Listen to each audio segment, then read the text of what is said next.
beep, beep, beep.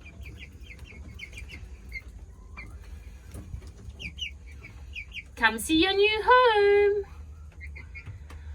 The one thing that I was looking forward to the most when leaving my waterfront home and moving onto my property were fresh eggs and chickens. In this video, I'm going to share my experience as a new chicken owner. I am a beginner, I know nothing. I'm going to share all my mistakes when buying a coop, my search for the best egg layers out of all the chickens, and obviously my wait for the very first egg. I've learned a lot, but there is still a lot to learn. Hi everyone, it's Froniga here from Aussies Do. I release a new video every week with farm life, homeschool ideas, vlogs, and more. If you are new here, don't forget to hit that big subscribe button down below. So let's get sharing. So I did not move to a 5-acre block just to get chickens, of course. But when I realized that I was moving to property that I could have chickens on, that was all I could think about, chickens and fresh eggs. Now, I knew nothing about raising chickens or looking after them whatsoever, but I had a fresh egg from one of my friends once, and I could still remember how good it tastes. So because everyone was very anxious about moving, somewhere that was so different to what we were used to, my kids were anxious, I was a little anxious, I thought that the best idea was to get the chickens as soon as I possibly could. And that was probably my very first mistake. I had jumped on my computer when I had no furniture in the house, the day that we sort of had settlement and we came over here to celebrate. I don't know why I rushed. Again, I think it was just that anxiety and wanting to have something new and interesting and exciting for me and the kids. But I did. I got onto the computer that very night and she sort of reeled me in as fast as she could to purchase one of their coops. I found a coop that looked amazing. It was beautiful, white, looked like a little cottage house with a run in it. And I thought, wow, that's awesome. Okay. And it also came with, they lure you in with, it comes with food and bedding and all this other jazz, containers, all sorts of things. And so I hit buy. And with that, we were the proud owners of a new coop coming in flat pack. Now, I figured it would be easy enough to build and it wasn't too hard. But the thing was, I didn't quite read the description well enough. So when I purchased the coop, what I didn't realize that when I opened the box, it was not painted. And to get the warranty, you needed to paint the whole coop. Now, that doesn't sound like a lot, but when they're in lots of little pieces or big pieces, that's a job. And because we were moving into the house, I had boxes everywhere. We were trying to get used to everything new. The move was really hard, one of the hardest moves I've ever done. It just got too much for me. And I started the process and then I kind of stopped. I had so much to do. The kids were being homeschooled at the time and I had to concentrate on them. I couldn't concentrate on a coop. So for a few months, it just stayed in the box, not even half painted, maybe 1/5 painted, maybe 1/6 painted if I'm really honest. Just sitting there, just waiting for me to get around to it. So I've started painting the chicken coop pieces. And then once I've finished painting them, they need 2 coats. I'm going to put it together. Slowly getting there. Might take me longer than I thought. But we'll get there. So my first advice when starting off new is to do more research. Don't get swept up in the idea of what chicken coop should be or what owning a chicken should be. Do your research. Really concentrate on learning about what their needs are and what's out there. Visit a couple of stores. Go to some of those bigger pet stores. See what's available. Look on some of your secondhand places and see the type of chicken coop that's going to be easy for you to do from the very beginning. Now, I had a friend who'd purchased a chicken coop at the same time as me from another company. It almost looks identical. They got theirs for half the price and it was already painted. So a little bit of research and not jumping the gun, no matter how excited you are, is definitely something that you should do. Don't follow me, follow my advice. So after a while, the school holidays came over Christmas, and I was determined to finish painting that sucker as quick as I could. And I did. I painted it, and then I had to put it together, which, like I said, they have really good explanation and instructions for putting it together, so that wasn't too hard. Finding a place for it was a little bit hard, and I ended up putting it on one of our water tanks because we have a lot of predators. And that's another thing you need to think about, where you live and how many predators you have and what kind of foundation you want to put underneath. Because if you have one of those smaller cages that you can move around the backyard and you have predators, like we have goannas, we have owls, we have kookaburras, trying to think of some others. I'm sure there's others, but we have a lot. Oh, we've got eagles in this area. So there's a lot of predators when it comes to my chickens, especially if we were going to get baby ones, which at that point I wasn't going to. So you really need to think of the foundation you're putting your chicken coop on. And that is my next point of advice. We ended up putting ours on a water tank, which is a concrete top. And I thought, oh, well, at least if we put it there for now, we can move it in the future. But if I put it there for now, they're safe. And what I had to build, and I'll show you, is like a rim around the chicken coop and bolt that down into the concrete so that the mighty big goannas, and I'm talking about, this is just half the body. I can't actually get my hands to show you in this video. They're big. They're big, and they could probably quite easily get underneath and push it up to get in there. So I did not want that to happen, so we bolted it to the ground. So after I finished getting the chicken coop together, putting it in its place, bolting it to the floor so no predators could come, I then had to source some chickens. Now, over the time, I had looked a little bit into egg laying because, of course, that was my ultimate goal to having chickens, was getting fresh eggs. So I did a little bit of research on some of the best egg layers and found out that really your basic run-of-the-mill chickens are the ones that are going to lay the eggs almost every single day. Look what we got. They're adorable, and they pooped all over the box. This is Kismet. And this is Miskit. Miskit looks like he's sleeping. Miskit. Miskit's sleeping. And Oreo's going crazy. Mommy, I want to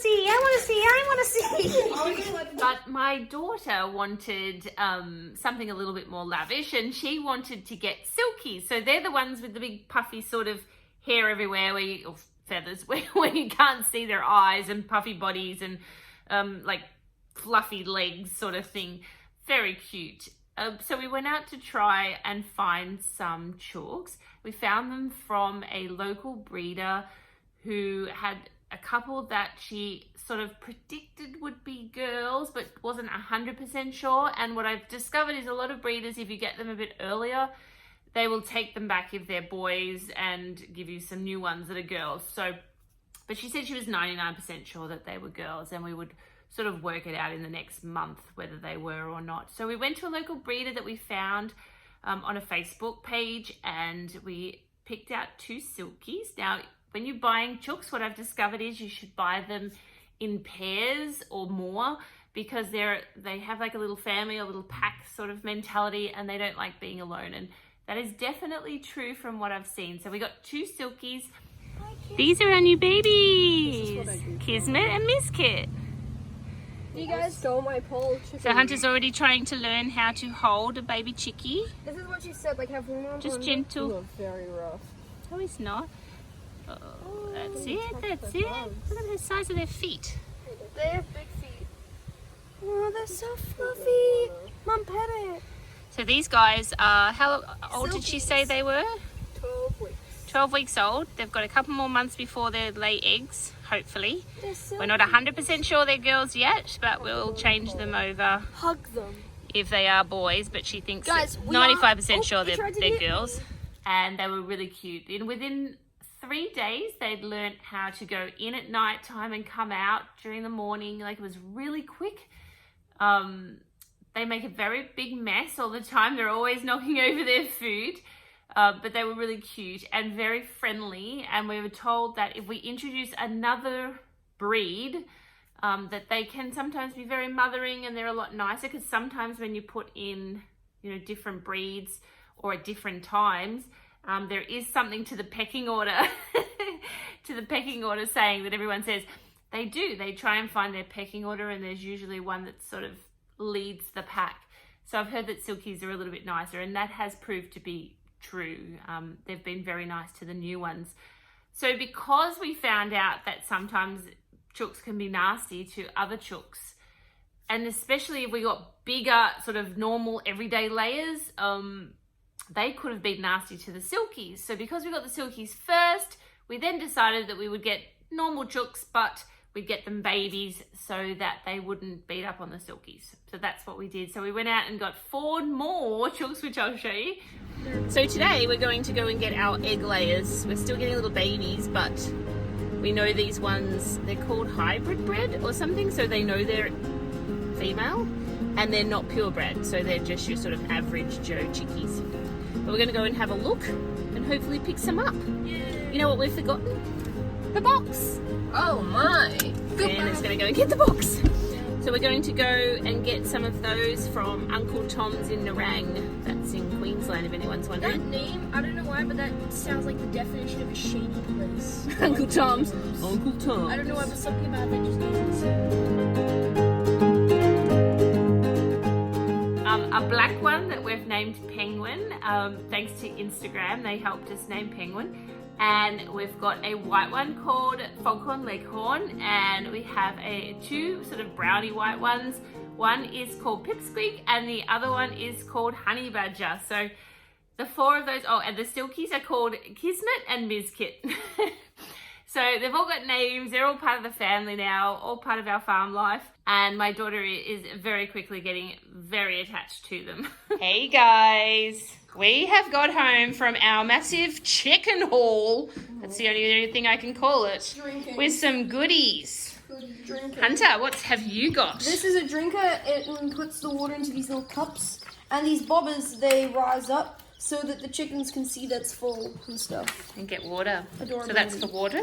And here's cuteness. And we have a little chicken starter medicated feed for our babies. We have a warm light for them because the baby chickens like this. So we need to keep them warm for a little while. Don't eat the paper. And we've got a fitting to put it in. And then... The adorableness. Oh, look how super sweetie cutie they are. Super sweet. Honey Badger, Leghorn Foghorn, Pipsqueak, adorable, and viewers will name it. Viewer's choice, we're calling it. Cute is this? They're adorbs. They're all falling over asleep. It's cute. Oh, so what we did is just for the next few weeks, they're going to stay in this box.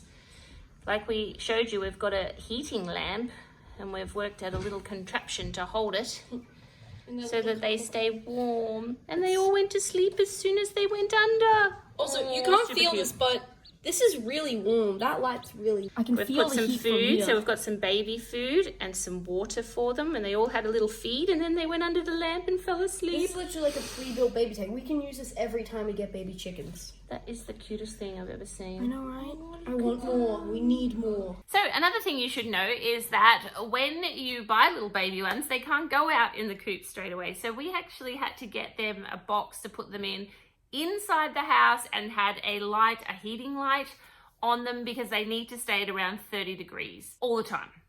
So it's over summer, it's really hot and they want to stay at 30. So my daughter really wanted to have them in her room, which was weird, but look, you only live once, don't you? So she had them in her room and she doesn't really feel the heat as much. So we didn't have the heater on, we didn't have the cooler on in her room, but the rest of the house could be cooled down.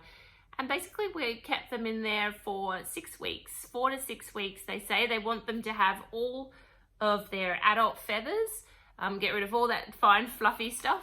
And then you can put them outside. And then after that, we had an infestation of mosquitoes.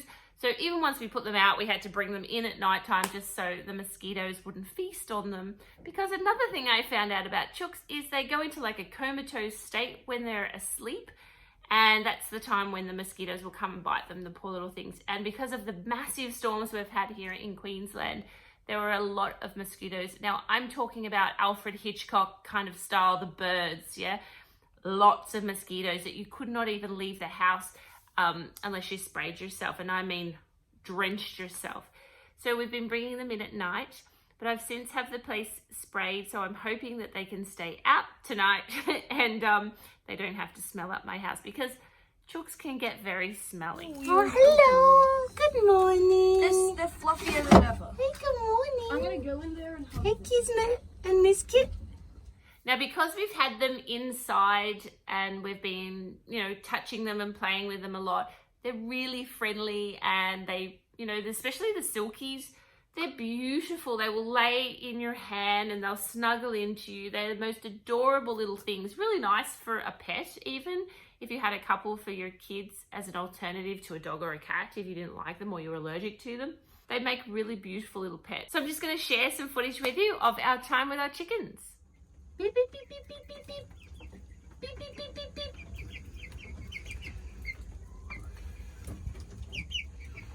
Come see your new home.